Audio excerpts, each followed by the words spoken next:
Welcome home. We are WNST, AM 1570, Towson, Baltimore, and Baltimore Positive. I'm going to talk about the Crab Cake Tour and giving away 10 times the cash. And John Martin's going to come on later. I got big jackpots right now. Huge, huge, as they say when I'm listening to the FM stations around town. We're going to be getting back out on the road, having some fun, having some conversations. I'm planning on doing a live thing on Fridays before Oriole games. So we're just putting a bunch of ideas together. It is sort of the slow, icky time of sports where I've been doing this 32 years now professionally, where I'd say about 28 of them I have disappeared sometime on or around Valentine's Day, usually with my wife the last 2 decades, to go do something exotic or not, just something that's warmer than this.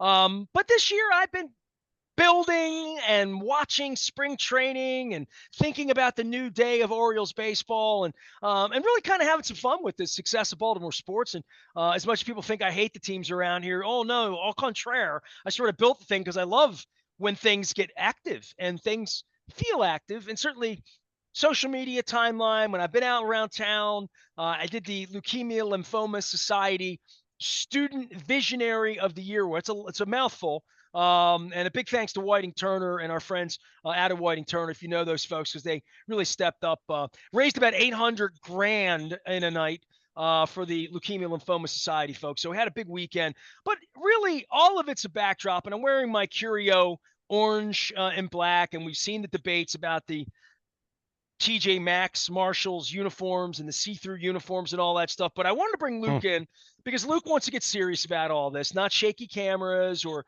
how much opening day tickets are, or whether we're going to get World Series tickets. But really, I'm intrigued as a fan because that's all I am at this point. I mean, nothing more. Maybe one day soon I'll be a media member and talk to Jackson Holiday and have things to talk about with these young people who I find to be a little reserved, but also not in regard to baseball. They like talking about spin rate. They like talking about the game. They like talking about situational things in regard to baseball, at least from my Mass and I view. But who's going to be on this team? And when I see Jackson Holiday and I see Colton Cowser and I see Jordan Westberg and I see, I just go through all of this. And then the top of it has been the same outfield for a long time. We know who the catcher is. And then, I brought Rick Emmett from Triumph on last week, Luke, and he didn't want to talk about his band or his book. He wanted to talk about Adley Rutschman. He said, I love that catcher, Mhm. So this is a rock star in another country talking about our baseball team, and it's February. And I think a guy like you has waited a long time to talk about roster makeup on a 101 win team searching its second, chance at glory in October. There's a lot of script to be written here. You're going to be doing a lot of writing out of Baltimore Positive about this team. Yeah, no question about it. I think what's interesting though is now the injury to Kyle Bradish and finding out that John Means is behind, but because stemming back from the elbow soreness he had that took him out of play in the division series, and they just kind of shut him down. And we know he's not going to be ready for spring training, or for opening day. But he's, it's not an injury; it's just he's behind. But beyond that, before that, it didn't feel like there was a ton of roster decisions to be made beyond a bench spot or two, beyond a couple spots in the bullpen. But obviously, and as I wrote at BaltimorePositive.com late last week, the trickle down impact of the Kyle Bradish situation, injury, however you want to characterize it, right? Because we just don't know right now. We know what an elbow injury typically means. We know what it means, at least for the start of spring. So we'll go off of that. What does that mean for their rotation? What does that mean for the bullpen? I mean, Tyler Wells, I think, is kind of penciled in now into the number 4 spot in the rotation. Cole Irvin, as you and I talked about in a previous conversation, good spring debut for him in Bradenton against the Pirates, throwing the ball hard. But it's Cole Irvin. I think there was much more of a thought of being excited about him being your long man, swing guy out of the pen. If you need a spot start for a doubleheader or something along those lines, he'd be your guy. Well, now you're looking at him as your number 5 starter, at least to start the year. So, there's disappointment there in terms of what the rotation could have looked like, what it looks like now, and what you're hoping it'll look like, but still so much unknown there. But you look at the roster, Their starting nine is basically decided. I mean, I guess the question is, okay, what's it look like if there's a left-handed starter? Because that takes Ryan O'Hearn out of play and puts him on the bench. But we think most nights to see Mountcastle and O'Hearn first base DH or vice versa against a right-handed starter. Again, that's the start, right? That's the beginning of the season. This time last year, we weren't even talking about Ryan O'Hearn. We were laughing about updates about guys like Ryan O'Hearn, and you look at what he ended up doing. Another example of someone that they did some work with to try to quote unquote fix, after a disappointing start to his career and, not really figuring it out in Kansas City. So, you never really know on that front, but, I think it's very simple, just to, as you mentioned, the roster construction at this point in time.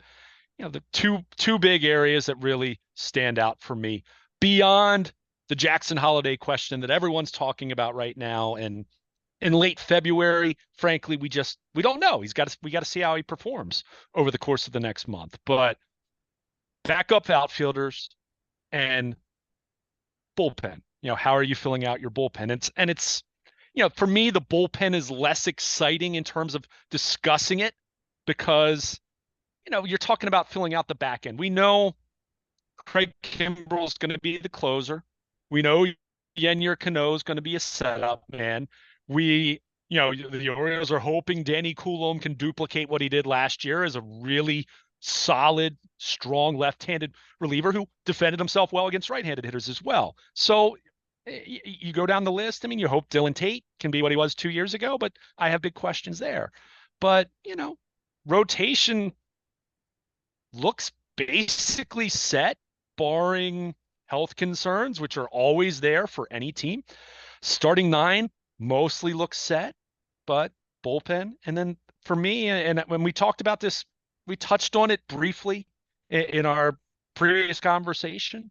But what's the outfield going to look like in a big picture sense? Because you have your three starters. They're going to be the three starters on opening day, barring any injuries. No questions there. I'm not suggesting otherwise, but in a big picture sense, Santander is going to be a free agent.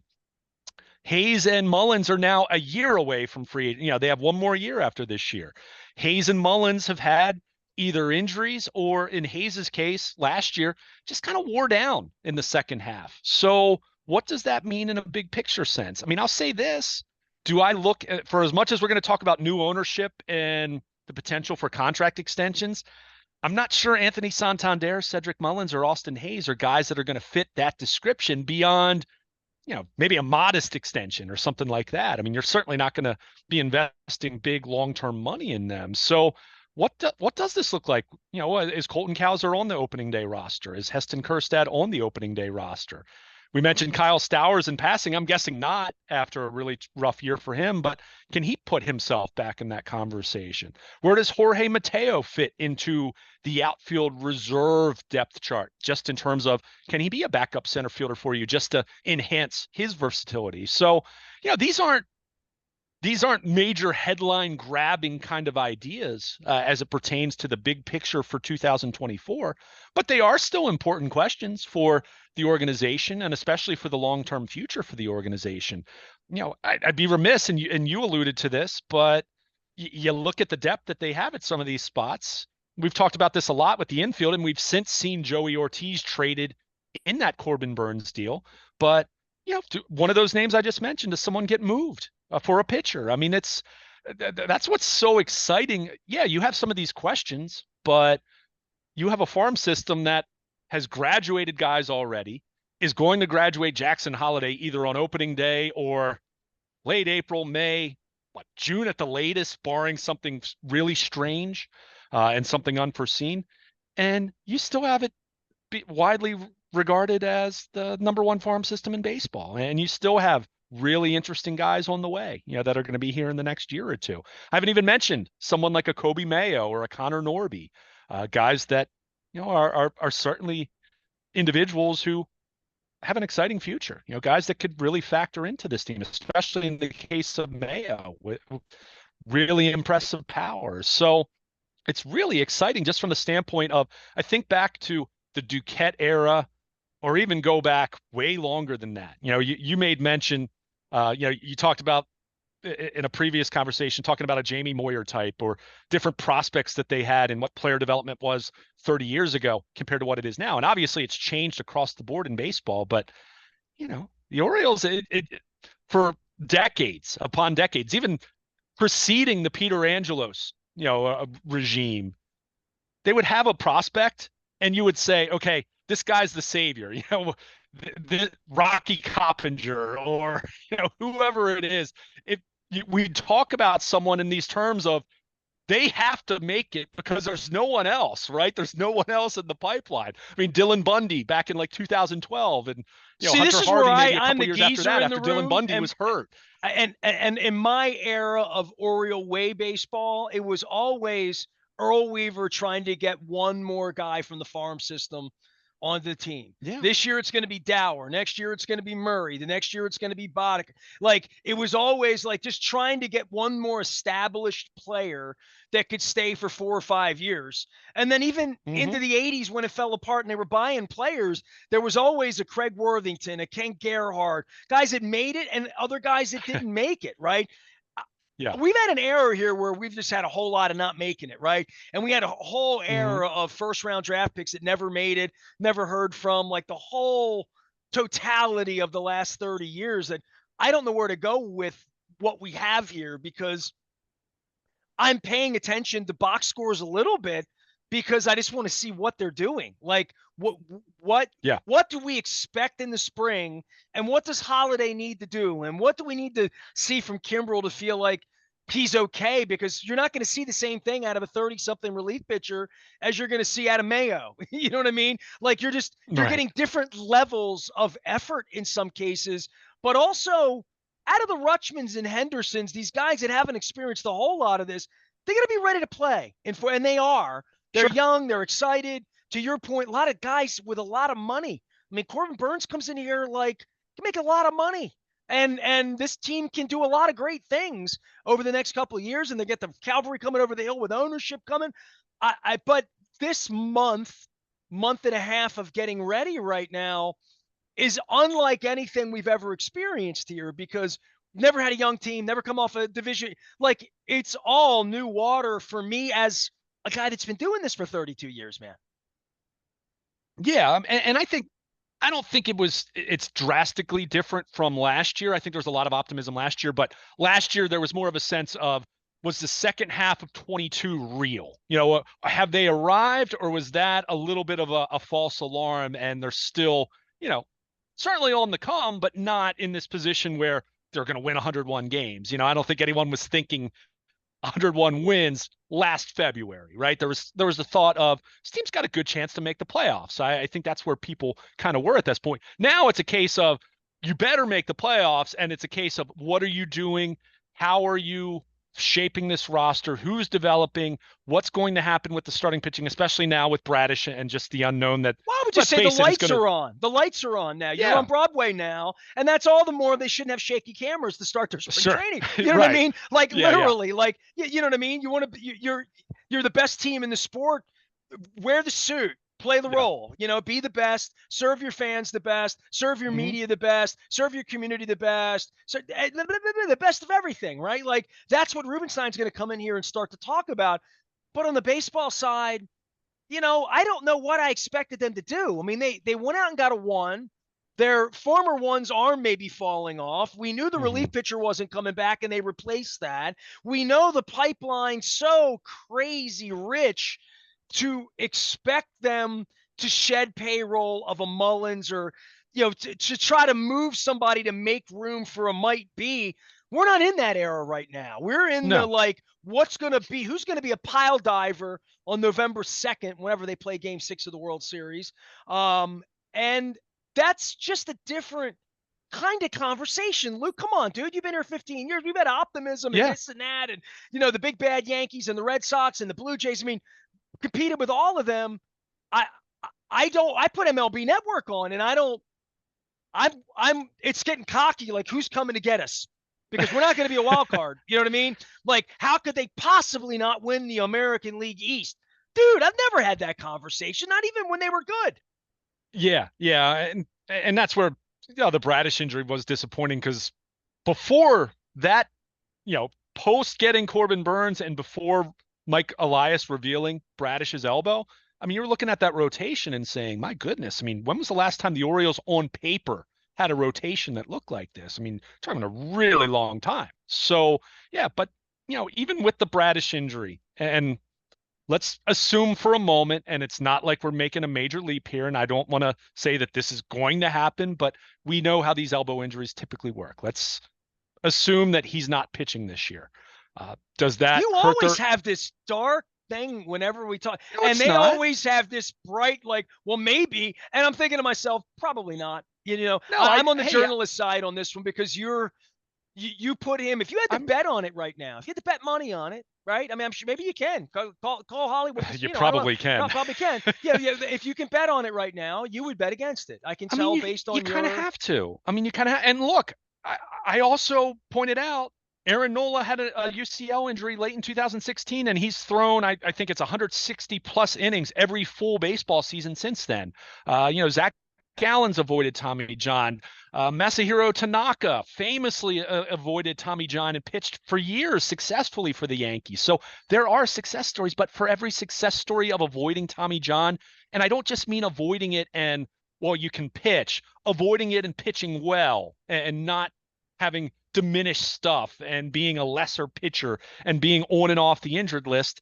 For every success story of someone who avoids that and PRP and rehab works, then you have more guys who inevitably they're getting Tommy John surgery at some point, or they have a situation, and this is where, let's be clear, this is why it's worth going a conservative approach.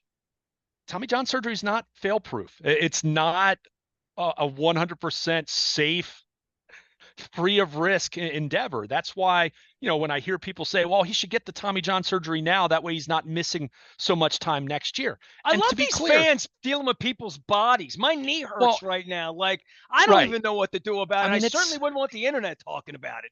right. Well, but at the same time, no one's paying you to run around with your knee, right? No one's I've been paying to kicking a watch lot of you. ass with this knee, Luke, for a long time. It's about But time it gave out.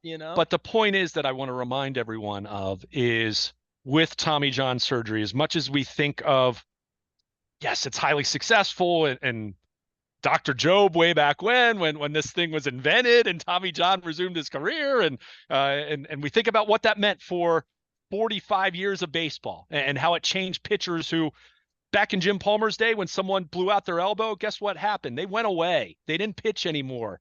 That's why, we kind of think about this in terms of, oh, all these pitchers break down now. Pitchers have always broken down. It's just back then when it happened, they just disappeared, right? You never talked about them again, and they were forgotten in 20 years.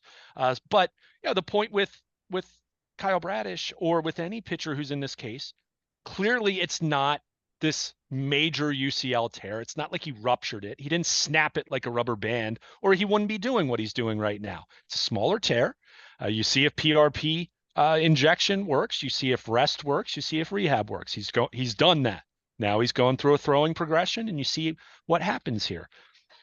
But the truth is, and this is why you'll gamble, and someone would say, well, Luke, if he gets the Tommy John surgery right now, that chances are he can come back relatively early in 2025. And I don't disagree with that. However, you are, as a pitcher, this is your livelihood. Kyle Bradish has not made any money yet at this point in his career relative to what baseball money is. That's why I felt Uh, bad about Batista, bro. yeah, Right? Like, literally. exactly. But the point is, you'll risk a couple months potentially on the back end of a Tommy John rehab if you can avoid it entirely. And when I say that, meaning you can avoid it and resume your career and be fine, like Aaron Nola has. Aaron Nola, 8 years later, is one of the best pitchers in the National League. Just got a lucrative extension with the Phillies.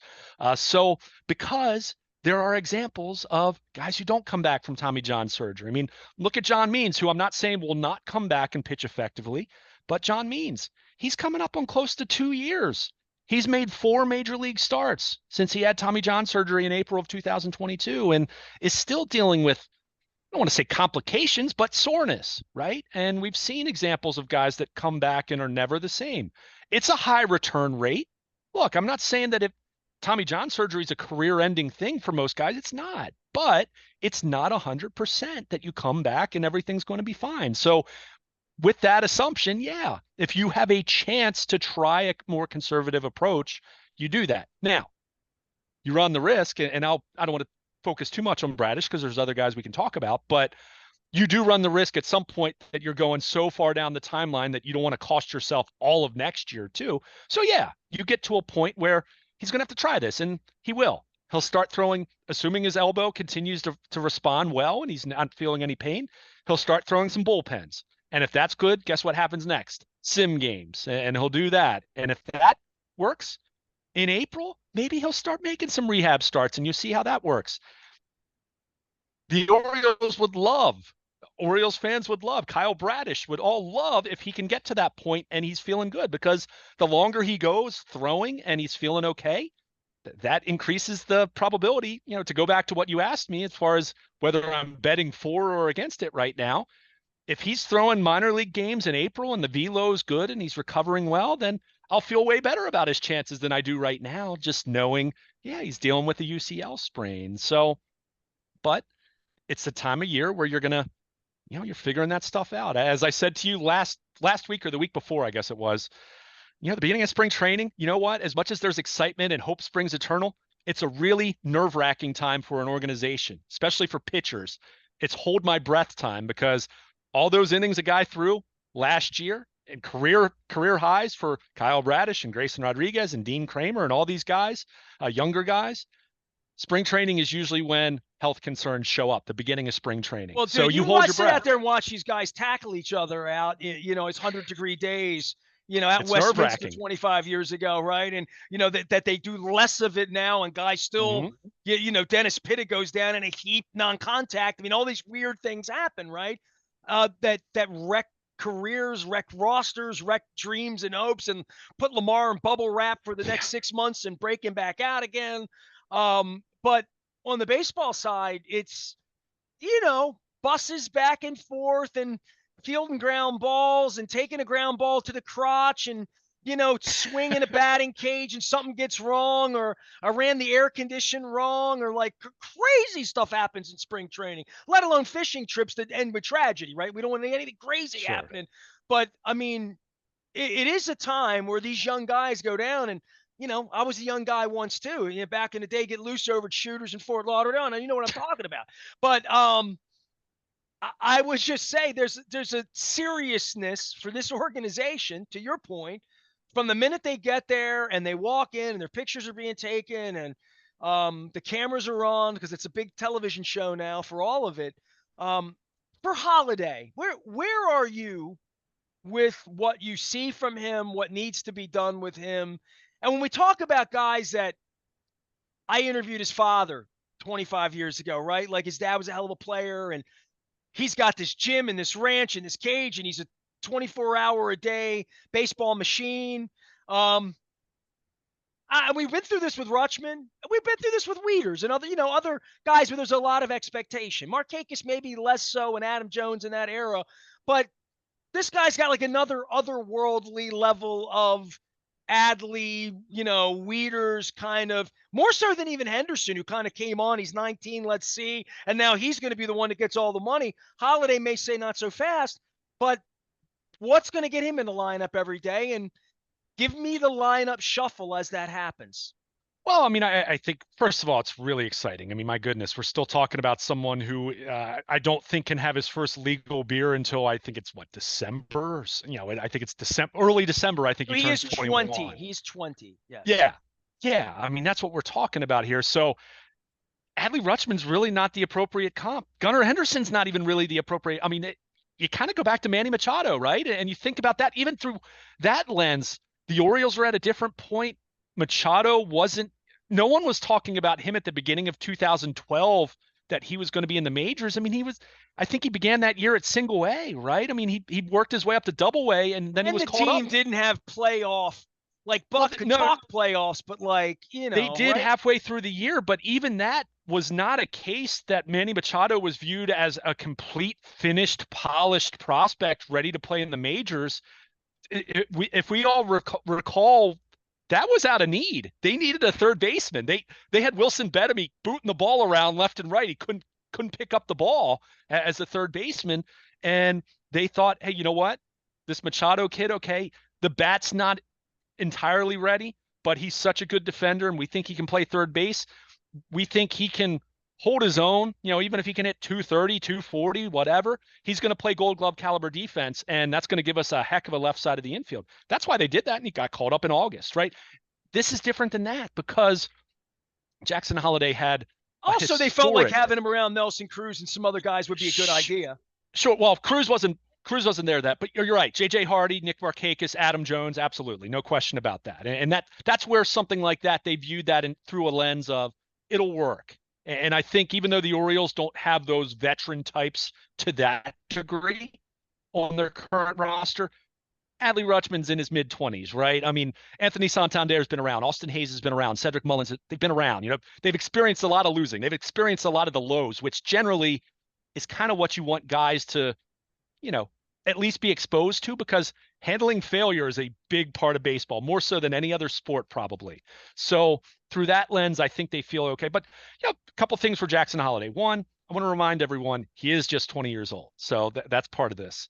Two, while he was impressive at AAA last year, he didn't put up ungodly numbers in what was a relatively small number of plate appearances. So, is he at a point in his minor league career where he has nothing left to prove? I would disagree with that sentiment in the way that, you looked at an Adley Rutschman, or you look at, someone like Colton Cowser right now, who raked at AAA.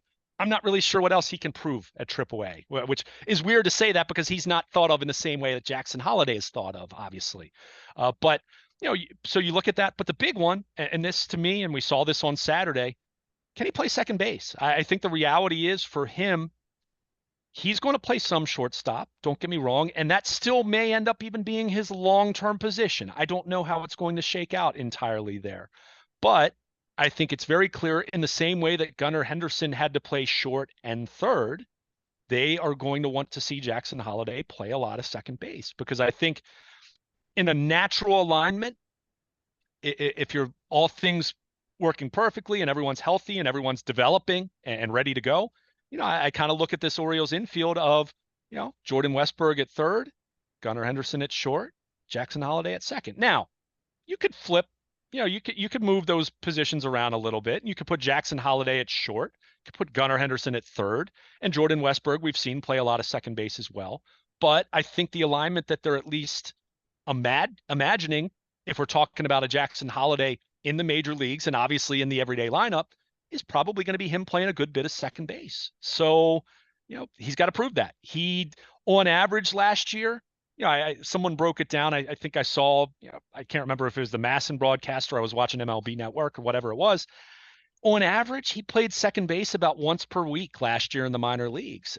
Now, do I think a shortstop can play second base? Of course. We've seen that happen plenty of times. I mean, Jonathan Scope was by trade a shortstop, and we saw him become a really good second baseman. So, it's not unheard of. It's really not all that weird, but it's just something else to add on the plate of a 20-year-old. So that's where I just want to remind everyone about this, that, look, I think there's I don't know what the percent would be, but it's a good chance that he's on the opening day roster. And even if he's not, I think there's a good chance he's going to be in Baltimore very early in the season. But one, how's he going to handle going up against some major league pitching? That's still new for him. And two, how's he going to handle this transition going to second base? And, I think it's one of those deals where it's a lot, quite frankly. Yeah, that's a lot of learning on the job. And that's not to say he can't do it. It was a big deal for Cal Ripken to move, 15 years in, right? He was Cal Ripken. Absolutely. Yeah. So, and look, the fact that this is not to cast doubt on him. The fact that we're having this conversation speaks to what kind of talent they think they have in Jackson Holliday. Same as Machado. Let's just get him up here. He can play. Right. He'll play wherever we put him because he's a ball player. Sure. But at the same time, if you do think, and this is where we go back to how the Orioles have approached, how Mike Elias has approached player development. For the most part, they have been methodical with guys, but Jackson Holliday felt like the exception last year. I mean, look at where he was at the beginning of last season. He wasn't at Norfolk in April, right? He was at Norfolk at the very end of the season. He was in Bowie, and he was in Aberdeen and Delmarva. I mean, like that's where it was for him. I mean, he demolished every level he got to until AAA. And AAA, he more than held his own. He didn't put up a thousand OPS, but it was an OPS right around, I think, just under 800, and he walked as much as he struck out. I mean, for a 20-year-old, 19-year-old, he wasn't even 20 yet. A 19-year-old to do that at the end of his first full professional season at AAA, boy, that's exciting. I mean, that's an exciting, not just for the Orioles, that's an exciting baseball prospect for any team to do something like that. So that's where you look at this thing and say, yeah, he's got a chance. This is a, fit, whether it's a 50-50 proposition, whatever it is.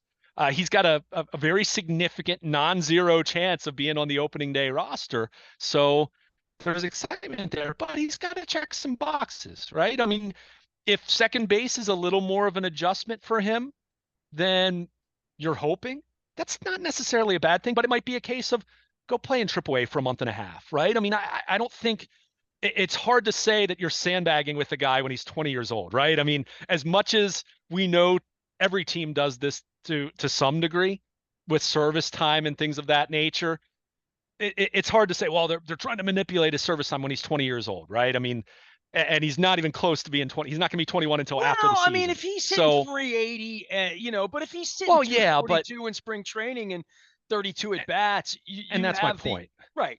Right. And to be clear, even with some of the service time stuff, keep in mind that's changed now with Rookie of the Year and I mean Gunnar Henderson wins Rookie of the Year. I mean Adley Rutschman was second. He got a full year of service time even though he didn't come up till late May. So, there are guardrails in place there, and also there are incentives in place. Like a team like the Orioles, you have a guy win the Rookie of the Year, get a draft pick, in certain instances. So that's less of a thing now, but I really do think sincerely in the case of Jackson Holiday, just see how this is going to play out. As much as you don't want to put too much into spring training performance for him, and it's not even the numbers as much, Nestor, but process. What's the process look like for him? How comfortable does he look at second base, turn into double play with the pivot? How comfortable does he look going to his right and throwing, a jump throw from near shallow center field.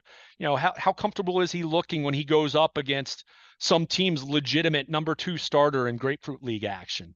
These are all good things. These are all good questions to ask right now. It's not an indictment on him if he's not quite ready, but it's a case of let's see if he is ready, because boy, the way he progressed last year, he's not going to hit 300 right off the bat, most likely. I mean, we saw Gunnar Henderson struggle early last year. We saw Adley Rutschman struggle in June of his rookie year, big time before he took off. So, there's going to be an adjustment for him. So that's not to say he's not going to have some failure, but what's it look like process-wise? How comfortable does he look?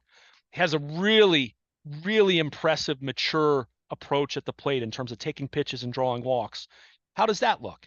At the same time, in the case of, I mentioned Gunnar Henderson last year, early on, he was a little too patient at times to his detriment. So, these are the things a young player is going to figure out. So I think it's really, really exciting to even have this conversation. I mean, it's less than 2 years from being drafted out of high school, and we're talking about a kid who could be in the opening day lineup. I mean, it's a good time to be an Orioles fan. I'll put it that way as it pertains to young players like Jackson Holiday. So we'll see how it plays out. And if he's on the opening day roster, great. And if he's not, guess what? This is still an excellent team, even without him, as they proved last year. And if he's not there in late March, he'll be there in April or May or June. I mean, there's no question about that, barring an injury. So, I think nothing but excitement with Jackson Holiday. But yeah, he's got some boxes to check if he's ultimately going to be on the 26-day roster or 26-man roster on opening day. I don't know how they're going to beat the Angels if they're going to play with 60 guys like they had in the dugout the other day. That picture that was circulating the internet. It's like what they did to lose Shohei Ohtani. We're into a new baseball season. I've been watching some MLB Network. My wife had the Mets game on with the kid behind home plate yelling "Let's go Mets" on every pitch. They were playing the Astros, so we thought Blue Ball was just such a great name for a pitcher. So we're back into childish, moronic jokes around here about baseball names. I sort of wish Chris Berman were coming back to sort of give some nicknames for like Matt Holliday, celebrate. Maybe I'll come up with some names around here and have some fun for some of these guys. Do something with Craig Kimbrell as well. We'll talk some pitching later on. I do want to talk some football. Luke and I are going to be out at Baltimore Positive all week long. You find us at WNST as well. I'm getting a crab cake tour back out on the road with our friends at the Maryland Lottery in conjunction with Window Nation, 86690 Nation, as well as Jiffy Lube Multi-Care. We have a new sponsorship for Liberty Pure Solutions. Going to be talking about fresh water. And, of course, our friends at Curio Wellness are continuing this 25th anniversary thing where I'm going to have some fun with our 25th anniversary as we get into March and April. I am re-releasing the book I wrote in 2006 of my love of baseball. People ask me Aparicio, Luis, whatever. Luke, I've gone back to collecting some Louis Aparicio items from the old days that I did not have in my collection. And I talked to Robbie Jr. about this over at Robbie's First Base. So I get a little baseball on the brain. You saw me bust out my old school orange Aparicio jersey that fits me, that's going to be real nice in polyester on a 103-degree day at Camden Yards when they're taking on the Royals in front of 38,000. And we're all drinking beer because it's the first day that the Rubenstein Group opens its team. It feels like a Wizard of Oz, like after the storm moment where like color TV will come in and we'll see little orange slippers. I don't know. I'm Nestor. He's Luke. We're going to talk some football. Back for more on WNST. Stay with us.